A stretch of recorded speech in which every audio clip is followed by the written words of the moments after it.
ये जो परीक्षा हुई थी, ये 4th शिफ्ट वाली, ये आपकी 24 जुलाई को हुई थी, 24 जुलाई 2022 को। तो ये लास्ट एग्ज़ाम था आपका एसएसटी का। तो इसमें किस प्रकार के क्वेश्चन पूछे गए हैं वो भी देख लेते हैं। तो यहाँ से स्टार्ट होते हैं आपके एसएसटी के जो 60 क्वेश्चन पूछे जाते हैं। तो हम यहीं से 91 से स्टार्ट कर लेते हैं, जैसा आप देख पा रहे होंगे। तो 91 नंबर क्वेश्चन इस प्रकार पूछा था, इस प्रकार था। इसमें पूछा था कि निम्नलिखित में से क्रमशः अक्षांश व देशांतर के संबंध में सही अभिव्यक्ति क्या है, यानी इसमें से कौन सा कथन सही है। तो अगर हम अक्षांश व देशांतरों की बात करें तो इनमें से बताना है कौन सा सही अभिव्यक्ति होगी। तो इनमें से देखा जाए ना तो हम कहेंगे 30 डिग्री उत्तर से 66 डिग्री पूर्व की ये अभिव्यक्ति सही रहेगी। बाकी इनमें से कोई भी सही नहीं लग रहा है, ठीक है। नेक्स्ट क्वेश्चन नंबर है 92 के जो आपका विषव संबंधित होता है, जिसे हम यूनॉक्स बोलते हैं, यानी सॉरी एक्यूनॉक्स बोलते हैं, ठीक है। ये आपका संबंधित होता है। तो ये आपका संबंधित हो जाएगा 21 मार्च से। तो ऑप्शन नंबर 1 सही हो जाएगा। क्वेश्चन नंबर 93 है कि कौन सी पर्वतमाला है प्रायद्वीपीय पठार के उत्तर पश्चिम में दिशा में स्थित है। उत्तर पश्चिम में कौन सी कह सकते हैं प्रायद्वीपीय पठार की एक पर्वतमाला है, तो वो हो जाएगी आपकी, इन सभी ऑप्शनों को ध्यान से देखेंगे तो ये आपके राजस्थान में अरावली, तो ये संबंधित हो जाएगी। तो ऑप्शन नंबर इसका सी सही हो जाएगा। 94 नंबर क्वेश्चन नेक्स्ट है जो संबंधित है। इसमें पूछा है कि निम्नलिखित में से कौन सा अंतर्जनित बलों से संबंधित है, यानी ये भूकंपों से संबंधित पूछा है। तो अंतर्जनित जो भी बल है जिसे एंडोजेनिक फोर्स बोलते हैं, तो ये किन से संबंधित हैं ये बताना है। तो ये आपके ज्वालामुखी से संबंधित हो जाएंगे जिसे वोल्केनो बोलते हैं, आपके भूस्खलन से हो जाएंगे जिसे लैंडस्लाइड्स बोलते हैं, और भूकंप हो जाएगा यानी अर्थक्वेक, ठीक है। तो ऑप्शन नंबर इसका बी सही हो जाएगा। क्वेश्चन नंबर आपका नेक्स्ट है जो है 95 नंबर क्वेश्चन।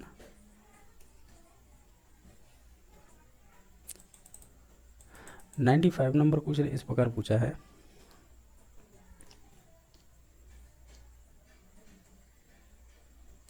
इसमें पूछा है आपसे क्या जो 1947 में भारतीय पुरातत्व सर्वेक्षण के तत्कालीन डायरेक्टर जनरल कौन थे। तो अगर इन सभी ऑप्शनों को ध्यान से देखें तो वो आपके हम ये बोल सकते हैं कि आपके आर ई एम व्हीलर थे, ठीक है। तो ऑप्शन नंबर सी सही हो जाएगा। क्वेश्चन नंबर नेक्स्ट है जो है आपका 96 नंबर क्वेश्चन। 96 नंबर जो क्वेश्चन है ना, ये क्वेश्चन है आपके बोर्ड के द्वारा डिलीट किया गया था, ठीक है, यानी इस पर बोनस दिया गया था, तो इसे छोड़ देते हैं हम, क्योंकि ये हो सकता है ये क्वेश्चन गलत बनाया हो उन्होंने। क्वेश्चन नंबर 97 है, वो इस प्रकार पूछा है कि वर्तमान रूप में उपलब्ध भगवान महावीर और उनके अनुयायियों की जो भी शिक्षा है लगभग 1500 वर्ष पूर्व गुजरात में किस स्थान पर लिखी गई थी। तो ये लिखी गई थी वल्लभी। तो ऑप्शन नंबर ए सही हो जाएगा।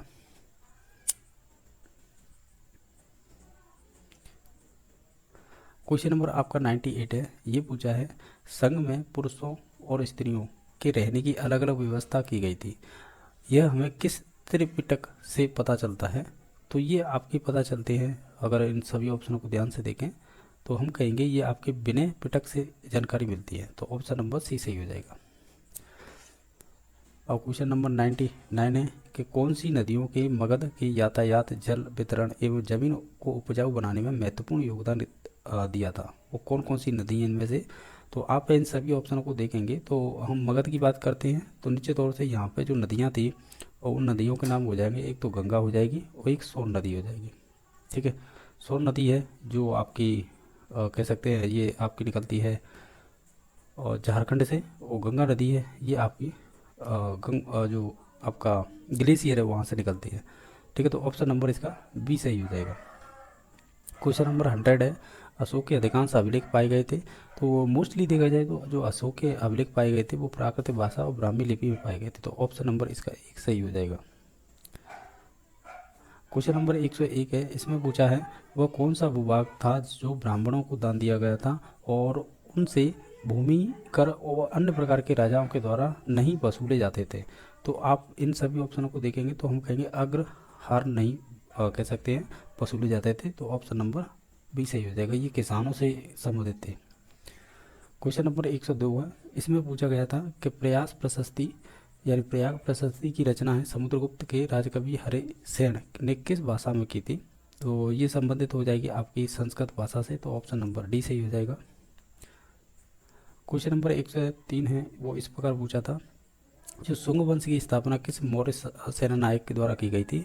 तो ये आपकी की गई थी, वो की गई थी पुष्यमित्र शुंग के द्वारा। तो ऑप्शन नंबर ए सही हो जाएगा। इसमें ये पूछा है, जो कनिष्क का राजकवि चुने जिसने बुद्ध की जीवनी या बुद्ध चरित्र की रचना की थी, तो वो किन से संबंधित है, यानी बुद्ध चरित्र किसने के द्वारा लिखी गई थी? तो इनमें से बताना है जो ऑप्शन दे रखे हैं। तो इनमें से अगर देखा जाए ऑप्शन, तो वो आपके अश्वघोष की रचना थी, यानी बुद्ध चरित्र की रचना की थी वो अश्वघोष ने की थी। ठीक है, तो ऑप्शन नंबर इसका, ये कनिष्क के राजकवि थे अश्वघोष, जिसने बुद्ध चरित्र की रचना की थी। तो ऑप्शन नंबर बी सही हो जाएगा। क्वेश्चन नंबर 105 है, इसमें पूछा है कि जो मुगल प्रांतों में एक प्रशासनिक प्रमंडल कौन सा था?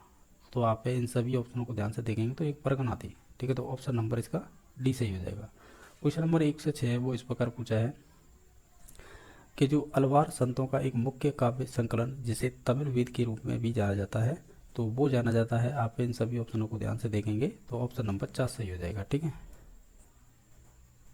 इसे बोलते हैं नलियारा दिव्य प्रबंधम।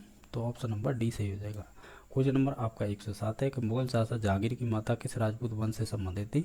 अगर देखें ये राजस्थान की थी, तो निश्चित तौर से ये आपकी संबंधित हो जाएगी कछवा वंश से। जो जयपुर वाली कछवा वंश है उनसे संबंधित थी, जो दौसा से संबंध रखते थे। क्वेश्चन नंबर 108 है जो इस प्रकार पूछा है, ये फल एक दिन हमारे ही मुंह में आकर गिरेगा। 1851 गवर्नर जनरल लॉर्ड डलहौजी ने ये कथन किस रियासत के बारे में कहा था?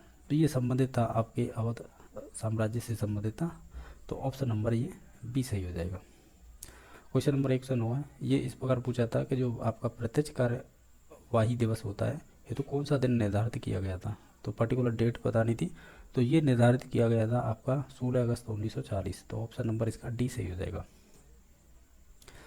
किस संविधान संशोधन द्वारा भारत में वयस्क मताधिकार की आयु 21 वर्ष से घटाकर 18 वर्ष कर दी गई थी? तो ये आपका 61 संविधान संशोधन हुआ था। तो ऑप्शन नंबर इसका बी सही हो जाएगा।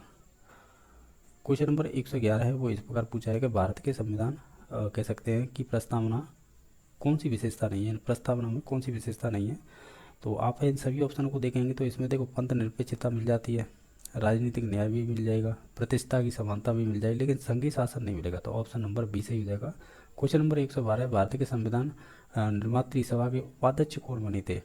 तो वो उपाध्यक्ष थे आपके मुखर्जी, जिसे एस.सी. मुखर्जी बोलते हैं। ऑप्शन नंबर डी सही हो जाएगा। क्वेश्चन नंबर 113 है, संपत्ति का अधिकार वर्तमान में भारतीय के संविधान की किस अनुच्छेद में वर्णित है? तो संपत्ति का अधिकार है वो वर्तमान की बात करें तो ये हो जाएगा आपके 30 क में। ऑप्शन नंबर सी सही हो जाएगा। क्वेश्चन नंबर 114 है कि 6 से 14 वर्ष की उम्र के बालकों को शिक्षा के अवसर उपलब्ध कराने हेतु को संविधान में कौन सा संशोधन किया गया था? तो ये आपका संविधान संशोधन किया गया था, ये संबंधित हो जाएगा 86वां संविधान संशोधन 2002। ठीक है, तो ऑप्शन नंबर सी सही हो जाएगा। क्वेश्चन नंबर आपका 115 है वो इस प्रकार पूछा है, भारत के उपराष्ट्रपति के निर्वाचक मंडल में कौन शामिल होता है? तो मोस्टली देखा जाए तो इसमें जो शामिल होंगे वो आपके संसद के मनोनीत सदस्य होंगे ना, केवल वही होंगे। ठीक है, ऑप्शन के अकॉर्डिंग देखें तो ऑप्शन नंबर ए सही हो जाएगा। क्वेश्चन नंबर 116 भी है, भारत के उच्चतम न्यायालय से परामर्श करने की राष्ट्रपति की शक्ति भारत के संविधान के किस अनुच्छेद में वर्णित है? तो ये संबंधित हो जाएगी आपकी अनुच्छेद 143 में। तो ऑप्शन नंबर ए सही हो जाएगा। क्वेश्चन नंबर 117 है वो इस प्रकार पूछा है कि भारत के संविधान के किस भाग में शहरी स्थानीय शासन वर्णित किया गया है? तो अगर बात करें भारत के संविधान के किस भाग में, तो वो आपके कह सकते हैं 9 क में ये बात शहरी स्थानीय कह सकते हैं शासन की बात की गई है। तो ऑप्शन नंबर बी सही हो जाएगा। क्वेश्चन नंबर 118 है कि राष्ट्रीय बाल अधिकार संरक्षण आयोग में न्यूनतम कितनी महिलाएं सदस्य होना अनिवार्य है? यानी कि कंपलसरी कितनी तो होनी चाहिए राष्ट्रीय बाल अधिकार संरक्षण आयोग में? कम से कम 2 महिलाएं तो होनी चाहिए। सही है ना? बिल्कुल सही है, यही होगा। क्वेश्चन नंबर 119 है कि भारत के संविधान के अनुच्छेद 74 के तहत राष्ट्रपति किसकी सलाह स्वीकार करता है? तो आप ओवरऑल देखें तो वो मंत्री परिषद ही होते हैं केंद्र में, उन्हीं की सलाह से ये कार्य करता है। तो ऑप्शन नंबर ए सही हो जाएगा। क्वेश्चन नंबर नेक्स्ट है कि आंतरिक यानी निम्नलिखित में से कौन से हैं आंतरिक ग्रहों का एक समूह है? तो बुध हो जाएगा पहला, तो दूसरा इसमें कोई ऑप्शन है ही नहीं, तो यही राइट आंसर हो जाएगा, क्योंकि ये शुक्र से शुरू होता है, ये पृथ्वी से हो रहा है, ये आपका पृथ्वी से, तो बुध से होते हैं स्टार्ट। तो बाकी सभी ऑप्शन से गलत थे। ये क्वेश्चन कुछ आपको ऐसा नहीं लग रहा है क्या? क्या नहीं लग रहा है? ये कह रहा है आंतरिक ग्रहों का एक समूह है, तो इसमें बृहस्पति नहीं होगा, क्योंकि बृहस्पति तो एक बाह्य हो जाएगा, ठीक है। तो इसमें रैंडमली दिए गए हैं, क्रम मैंने क्रम के हिसाब से लगा दिया था, ये गलत हो जाएगा। वैसे ही बुध के बाद है आपकी शुक्र आएगी, फिर आपकी पृथ्वी आएगी, इसके बाद मंगल आता है, जबकि बृहस्पति तो बाह्य हो जाएगा, तो ये होगा नहीं। शुक्र देखो इसमें रैंडमली दिए गए हैं, जैसे शुक्र रैंडमली दे दिया है, पृथ्वी रैंडमली दे दी है, बुध भी रैंडमली, ये भी, तो ऑप्शन नंबर यही सही होगा, ठीक है। मैंने इस वजह से गलती कर दी, मैंने ये सोचा था, मैंने क्रम के हिसाब से यही होगा, लास्ट में मैंने ये नहीं देखा बृहस्पति है जो बाह्य हो जाएगा, ठीक है। बाकी ये आंतरिक होंगे, जिसमें से पहला होगा बुध, फिर दूसरे नंबर पर आएगा शुक्र, तीसरे पे आएगा पृथ्वी, चौथे पे आएगा मंगल, फिर उसके बाद आता है बृहस्पति। नेक्स्ट क्वेश्चन नंबर है सामाजिक विज्ञान के शिक्षण के मूल्य क्या होते हैं? तो देखा जाए तो ऑप्शन में डी दे रखा है, तो यही होगा, ठीक है, मोस्टली यही। क्वेश्चन नंबर आपका नेक्स्ट है, जैसे देख पा रहे होंगे 122 नंबर क्वेश्चन इस प्रकार पूछा था कि संकलनात्मक मूल्यांकन निम्न के लिए अनुपयुक्त है, यानी इन अप्रोप्रिएट है, वो गलत, यानी एक तरह से गलत ही चूज करना है आपको, अनुपयुक्त है वो गलत है, वो ही चूज करना है। वैसे संकलनात्मक मूल्यांकन को यहाँ पे हिंदी में इसका पर्यायवाची होगा, वो योगात्मक मूल्यांकन होगा। योगात्मक मूल्यांकन को ही हम संकलनात्मक मूल्यांकन कह देते हैं, इसे ही इंग्लिश में सुमेलेटिव असेसमेंट बोलते हैं, यानी ये वर्ष के अंत में होता है। तो इसमें से हमें तो गलत चूज करना था, जैसे ये ग्रेड नीचे करने में, तो ये बात तो सही है, क्योंकि ग्रेड देने में तो इसका उपयोग किया जाता है, ठीक है। फिर विद्यार्थी अधिगम का सार संक्षेप में तैयार किया जाता है, तो ये भी बात सही, क्योंकि वर्ष के अंत में किया जाता है, तो सभी चीज़ें आपके सार संक्षेप में की जाती हैं। और शतरंग मूल्यांकन में होता है, शतरंग मूल्यांकन का मतलब होता है end of term assessment, end of the term assessment, यानी आप कह सकते हैं शतरंग मूल्यांकन का मतलब वार्षिक जो आपके एनुअल एग्जाम होते हैं ना, उसके बाद जो आप कह सकते हैं, वो नहीं कह सकते हैं end of the term assessment, या आप ऐसे भी बोल सकते हैं वर्ष के अंत में होने वाला मूल्यांकन एक तरह से। तो ये भी आपके तीनों पॉजिटिव हैं, लेकिन ये गलत है, शिक्षण अधिगम प्रक्रिया की प्रगति पर निगरानी रखना, तो ये तो फॉर्मेटिव होता है, फॉर्मेटिव असेसमेंट होता है, जिसे हम क्या बोलते हैं, एफ बोलते हैं, ठीक है, शॉर्ट में एफ बोलते हैं, फॉर्मेटिव असेसमेंट, जिसे हम कहते हैं संरचनात्मक। इसके अन्य नाम भी हो सकते हैं, लेकिन संरचनात्मक आंकलन कह सकते हैं, या ऐसे ही हम मूल्यांकन भी बोल देते हैं, ठीक है। तो ये ध्यान रखना है आपको, ये दो प्रकार के होते हैं मूल्यांकन, एक तो होता है एफ और एक होता है ऐसे, ये दोनों ही प्रकारों से क्वेश्चन बना है, तो निश्चित तौर से ये ऐसे से पूछा गया है, तो इसका ऑप्शन नंबर 4 सही हो जाएगा। ये जो है ना, ये लास्ट का पॉइंट है, ये एफ से संबंधित है, बाकी ये तीन कथन थे ऊपर वाले, वो ऐसे से संबंधित है, यानी योगात्मक मूल्यांकन से। क्वेश्चन नंबर 123 है, निम्न में से कौन सा विषय है जो उच्च प्राथमिक यानी अपर प्राइमरी की बात कर रहा है स्तर पर सामाजिक विज्ञान में सम्मिलित नहीं किया जाता है, जैसे इतिहास है, भूगोल है, नागरिक शास्त्र है, या मनोविज्ञान है। हालांकि देखा जाए अपर प्राइमरी में हम मनोविज्ञान नहीं पढ़ते हैं, यानी मनोविज्ञान मतलब साइकोलॉजी नहीं पढ़ते हम, ये आपके पढ़ते हैं 11th से ही सब्जेक्ट ली जाती है मोस्टली, तो तभी पढ़ते हैं। फिर 12th में एम पे जो बीए में करते हैं तो उसमें भी ले लेते हैं, फिर एमई करते हैं उसमें भी ले लेते हैं, ठीक है, तो वो सब्जेक्ट के हिसाब से है। तो इसका ऑप्शन नंबर पर कौन सा हो जाएगा? तो ऑप्शन नंबर इसका हम डी पे जाएंगे, तो डी हो जाएगा। क्वेश्चन नंबर 124 है, निम्न में से शिक्षण के अनुप्रयोग उद्देश्य का सही उदाहरण क्या होगा? यानी जो भी आप टीचर ये कह रहा है, शिक्षण के अनुप्रयोग उद्देश्य का सही उदाहरण क्या हो जाएगा? यानी एप्लीकेशन ऑब्जेक्टिव, यानी अनुप्रयोग उद्देश्य है, तो आप जैसे परिभाषा देना, स्थापित करना, वर्गीकरण करना, प्रत्यास्मरण करना। हालांकि देखा जाए इन ऑप्शनों में से तो वो ऑप्शन नंबर सी सही हो जाएगा। स्थापित करने का मतलब होता है, आप ऐसे कह सकते हो जो आपने ज्ञान सीखा है ना, जैसे हम ब्लूम की टैक्सोनॉमी पढ़ते हैं, तो मैं यहाँ पर बता देता हूँ। तो ब्लूम की टैक्सोनॉमी पहले नंबर पर क्या आता है? ज्ञान आता है ना। ये पाठ्य योजना बनाते थे हम बीएड में और डीएलएड में, तो उसमें चलता था। जैसे ज्ञान हो गया, फिर ज्ञान का फिर क्या करोगे, जो आपको ज्ञान होगा उसका आपको अंडरस्टैंडिंग हो जाएगी, बोध हो जाएगा। फिर बोध हो जाएगा तो फिर इसका क्या करोगे आप? अनुप्रयोग करोगे। अनुप्रयोग का मतलब है जो सीखा है ना उसका अन्य स्थानों पर इसका प्रयोग करना अपने ज्ञान का। तो ये यही तो कह रहा था कि अनुप्रयोग उद्देश्य का सही उदाहरण क्या हुआ? जो आपने सीखा है उसे क्या कर रहे हैं आप, दूसरी जगह आप यूज करना है, तो उसे कहते हैं स्थापित करना, ठीक है। बाकी परिभाषा देना ये ज्ञान से संबंधित हो जाएगा, वर्गीकरण करना ये बोध से संबंधित हो जाएगा, प्रत्यास्मरण प्रत्यय विज्ञान कर सकेंगे तो ये बोध से ही आपके ज्ञान से संबंधित हो जाएगा। क्योंकि हम जब पाठ्य योजना बनाते थे तो आपने देखा होगा, जैसे कि मैं एग्जांपल दूं, जैसे कि आज हम नागरिक शास्त्र के बारे में अध्ययन करेंगे और नागरिक शास्त्र के बारे में प्रत्यय स्मरण प्रत्यय विज्ञान करेंगे। मैंने ये एग्जाम्पल दिया है, इसकी जगह पे आप कोई भी टॉपिक ले सकते हैं, यानी जो प्रकरण होता है, ठीक है। तो इसका तो right answer C number option होगा। और ब्लूम टैक्सोनॉमी में यही क्वेश्चन होते हैं जो सेकंड ग्रेड यानी आरपीएससी में पूछे जाते हैं बहुत है, चाहे वो टीजीटी मैथ की बात करें, टीजीटी साइंस की बात करें, या टीजीटी एसएसटी की बात करें, पर्टिकुलर हर एक में क्वेश्चन बनते हैं ये वाले। क्वेश्चन नंबर 125 है, वो इस प्रकार पूछा है कि सूचना तकनीक के मुख्य घटक क्या हैं। जब वो आपका चाहे वो आपका सॉफ्टवेयर हो, हार्डवेयर हो, या उपयोगकर्ता हो, ये सभी आ जाएंगे। तो ऑप्शन नंबर इसका डी सही हो जाएगा। क्वेश्चन नंबर नेक्स्ट है कि कौन सी कह सकते हैं कौन सी जो स्थायी पवन है वो 30 डिग्री दक्षिणी अक्षांश से 60 डिग्री दक्षिणी अक्षांश के मध्य में प्रभावित होती हैं। तो उन्हें कौन सी पवनें बोलेंगे इनमें से। तो आप इन सभी ऑप्शनों को ध्यान से देखेंगे ना, हम उन्हें पछुआ पवनें कहते हैं, यानी जिसे हम वेस्टरलाई विंड्स बोलते हैं। तो ऑप्शन नंबर सी सही हो जाएगा। बिली विलेज चक्रवात कहाँ पर उत्पन्न होता है, पर्टिकुलर स्थान का नाम बताना था हमें इसमें। तो इसका पर्टिकुलर स्थान की बात करें तो वो स्थान हो जाएगा आपका पश्चिमी ऑस्ट्रेलिया, ठीक है। तो ऑप्शन नंबर ए सही हो जाएगा। क्वेश्चन नंबर 128 है, वो इस प्रकार पूछा है कि जो महासागरीय धाराओं में से कौन सी धारा है जो दक्षिणी अटलांटिक महासागर में स्थित है। तो आपको पर्टिकुलर जो दक्षिणी आपका अटलांटिक महासागर है इसमें बताना है कौन कौन सी महासागरीय धारा हैं जो दक्षिणी अटलांटिक महासागर में स्थित हैं, इनमें से बताना है। तो आप इनमें से देखेंगे, क्या देखेंगे, एक तो आपकी ब्राज़ीलियन धारा है, ये भी हो जाएगी। एक आपकी वेनेजुएला धारा है, ये भी हो जाएगी। तो ऑप्शन नंबर इसका बी सही हो जाएगा। बाकी आपकी ओयासू धारा है, ये आपकी ठंडी धारा है, और गल्फ स्ट्रीम अलग है, ठीक है। नेक्स्ट क्वेश्चन नंबर देख लेते हैं 129 नंबर। देहरादून, कोटलीदून और पाटलीदून ये कहाँ पर स्थित हैं। देहरादून, कोटलीदून, पाटलीदून ये कहाँ पर स्थित हैं। ये मोस्टली देखा जाए ना, ये आपके कह सकते हैं जो आपका हिमाचल है ना और शिवालिक के मध्य में जो पाए जाते हैं, ये दूर पाए जाते हैं, तो ये वहीं पर स्थित हैं, ठीक है। तो ऑप्शन नंबर बी सही हो जाएगा। क्वेश्चन नंबर 130 है, अगस्त माह में भारत में उपोष्ण कटिबंधीय पूर्वी जेट स्ट्रीम धारा किस अक्षांश पर प्रभावित होती है। तो ये निश्चित तौर से आपकी होंगी जो कह सकते हैं 15 डिग्री उत्तर में।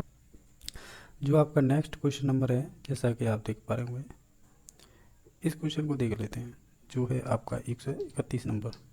ये क्वेश्चन डिलीट किया गया था। अब मैं बता देता हूँ आपको क्यों डिलीट किया गया था। जब आप जो भौतिक प्रदेश देखेंगे उत्तर से दक्षिण की ओर, तो उसमें देखो, इसमें अब सभी ऑप्शनों को ध्यान से देखना। जैसे कि हम बात करें 4 नंबर ऑप्शन, ही घग्गर हो सकता है। बोराड़ तो आपके उदयपुर के पास आता है, तो ये हो नहीं सकता, क्योंकि उससे ऊपर आपका सेकावाटी होता है, फिर लोनी बेसिन होता है, तो ये क्रम तो होगा नहीं। सेकावाटी है तो उससे ऊपर सेकावाटी है, और फिर लूनी और माही मैदान और विंध्य श्रेणी, तो ये क्रम नहीं होगा। फिर उसके बाद जैसे लूनी की बात करें, फिर उससे बाद में विंध्य श्रेणी, फिर सेकावाटी, और देखा जाए तो लूनी से पहले तो सेकावाटी आ जाता है, तो ये भी क्रम नहीं होगा। इसकी बात करें ना, तो देखो लूनी है ना, और लूनी बेसिन है, फिर उसके बाद सेकावाटी की बात कर रहा है, तो लूनी से पहले तो सेकावाटी आ जाता है, तो ये क्रम भी नहीं होगा, यानी ये सभी ऑप्शन गलत हैं। नेक्स्ट क्वेश्चन नंबर देख लेते हैं। ये कह रहा है कि जो आपके अरब सागर की अपवाह तंत्र का उदाहरण कौन कौन सी है, यानी अरब सागर में गिरने वाली नदियाँ कौन कौन सी है। तो देखो बेड़च होगी नहीं, ना मेनाल होगी, ठीक है, और इसमें मेनाल बेड़च ये भी नहीं होगी, और ना रूपारेल होगी, ये तो आपकी आंतरिक प्रवाह की हैं, ठीक है। तो बाकी जोजड़ी, बांडी और जवाई ये हो जाएंगे, ठीक है। तो ऑप्शन नंबर डी सही हो जाएगा। क्वेश्चन नंबर 133 है, ये कह रहा है कि आपको एक तरफ अभ्यारण्य दे रखे हैं, दूसरी तरफ वन्यजीव दे रखे हैं, तो आप बताइए किस अभ्यारण्य में कौन सा वन्यजीव पाया जाता है। तो हम जानते हैं सीता माता है, अभ्यारण्य ये प्रतापगढ़ में पड़ता है, तो इसमें पाई जाती है उड़न गिलहरी। माउंट आबू में आपके रीछ पाए जाएंगे, और राष्ट्रीय मरुद्यान में आपकी घोड़ावड़ पाई जाएगी, और जो टोडगढ़ अरावली है इसमें आपकी पाई जाते हैं तेंदुआ। तो ये ऑप्शन नंबर कौन सा है, तीसरे में चौथा कौन सा है, तीसरे में चौथा आपका एकमात्र है, ऑप्शन नंबर 1 सही हो जाएगा। क्वेश्चन नंबर नेक्स्ट है, इसमें बताना है सुविलित कीजिए, एक तरफ आपको कर्ज दे रखे हैं, दूसरी तरफ उनके उपयोग दे रखे हैं, या उपभोग बोल सकते हैं। जैसे शीशा सस्ता है, तो इसे हम बैटरी में उपयोग कर सकते हैं, ठीक है। तांबा है, तो ये आपका धातु है, तो इस तांबे को हम उपयोग कहाँ पे कर सकते हैं, विद्युत में कर सकते हैं, विद्युत तार बनाने में। जिप्सम की बात करें तो ये उर्वरक के रूप में ले सकते हैं। पॉलीस्टिवनाइट है, इसे सिरेमिक के रूप में उपयोग कर सकते हैं। तो देख लीजिए पहले का चौथा किसमें, पहले का चौथा केवल एक नंबर ऑप्शन नंबर डी में है, तो ऑप्शन नंबर डी सही हो जाएगा। क्वेश्चन नंबर 135 है, इस प्रकार पूछा है कि जो उत्तर पश्चिमी रेलवे मंडल का मुख्यालय कहाँ पर है, तो ये जयपुर में है। राणा सांगा की मृत्यु कब हुई थी, तो ये 30 जनवरी 1528 को हुई थी। बिश्नोई संप्रदाय के प्रवर्तक कौन थे, तो जाम्बोजी थे। ये कह रहा है कि जो आपका बिजोरिया किसान आंदोलन हुआ था उसका व्यापक प्रचार है वो किस समाचार पत्र, जैसे कि इसमें समाचार पत्र प्रताप ही आता है, तो इसके संपादक पूछे हैं तो वो आपके गणेश शंकर विद्यार्थी हो जाएंगे। राजस्थान का एकीकरण में जो प्रथम चरण हुआ था, जो मत संघ बोलते हैं, इसकी स्थापना कब हुई थी, पर्टिकुलर डेट पूछिए तो वो ये 18/3/1948, तो ऑप्शन नंबर बी सही हो जाएगा। ये कह रहा है कि जो 1919 में राजस्थान सेवा संघ की स्थापना है, जिसमें आपके इस जो संस्थापक थे विजय सिंह थे, राम नारायण चौधरी थे, हरिभाऊ कंकर थे, तो इनके योगदान कहाँ पर ये स्थापना की गई थी 1919 में, तो ये वर्धा में की गई थी, महाराष्ट्र में। ऑप्शन नंबर डी सही हो जाएगा। पिछौला झील का निर्माण किस शासक के काल में हुआ, काल ही पूछा है, तो निश्चित तौर से ये तब महाराणा ला का था, तो ऑप्शन नंबर बी सही हो जाएगा। सवाई जय सिंह के द्वारा लिखित जय सिंह कार्य का नामक ग्रंथ किस विषय से संबंधित था, तो ये आपका ज्योतिषी से संबंधित था, तो ऑप्शन नंबर ए सही हो जाएगा। क्वेश्चन नंबर नेक्स्ट है कि पिछवाइयाँ हैं, यानी पिछवाई चित्रांकन है वो किस चित्रकला शैली से संबंधित है, तो ये नाथ द्वारा राजसमंद से संबंधित है, तो ऑप्शन नंबर डी सही हो जाएगा। रागड़ी और निमाड़ी राजस्थान की बोली की उपबोली है, तो ये राजस्थान का जो नीचे भाग होता है ना, ये वाला, ये मैंने चित्र ऐसा ही बना दिया है, ये नीचे वाला यहाँ पे मालवी की उपबोलियाँ हो जाएंगी। बाकी ये कौन है बागड़ की मीरा है, तो वो गबरी बाई को कहते हैं बागड़ की मीरा। और 140 नंबर है, इसमें सामाजिक विज्ञान का लक्ष्य नहीं है, तो वो बाकी सभी लक्ष्य हो जाएंगे, लेकिन शिक्षण शिष्टाचार है ना, ये नहीं होगा, तो ऑप्शन नंबर डी सही हो जाएगा। ये कह रहा है कि नेक्स्ट सामाजिक विज्ञान में शिक्षण अधिगम का सामाजिक सामग्री का महत्व क्या है, यानी अधिगम सामग्री का महत्व क्या है, तो निश्चित तौर से ये दोनों ही हो जाएंगे, ठीक है, तो ऑप्शन नंबर डी सही हो जाएगा। ये आपको एक स्टेटमेंट दे रखा है कि सामाजिक विज्ञान से तात्पर्य के अध्ययन के उन शाखाओं से है जो मानव मात्र को उनके सामाजिक संबंध संदर्भ में समझने में सहायता करता है। ये परिभाषा है आपकी कोलंबिया एनसाइक्लोपीडिया की, तो ऑप्शन नंबर एक सही हो जाएगा। ये कह रहे हैं सूचना तकनीक का शिक्षा में सबसे पहले उपयोग करने वाला देश कौन सा था, वो ब्रिटेन भी था और यूएसए भी, दोनों ने किया था, ठीक है। एक अच्छी मूल्यांकन की कौन सा मापदंड सही नहीं है, यानी जो गलत है, वैधता होनी चाहिए, वस्तुनिष्ठता होनी चाहिए, विश्वसनीयता होनी चाहिए, लेकिन व्यक्तिपरक नहीं होनी चाहिए, यानी सब्जेक्टिविटी नहीं होनी चाहिए, तो ऑप्शन नंबर इसका डी सही हो जाएगा।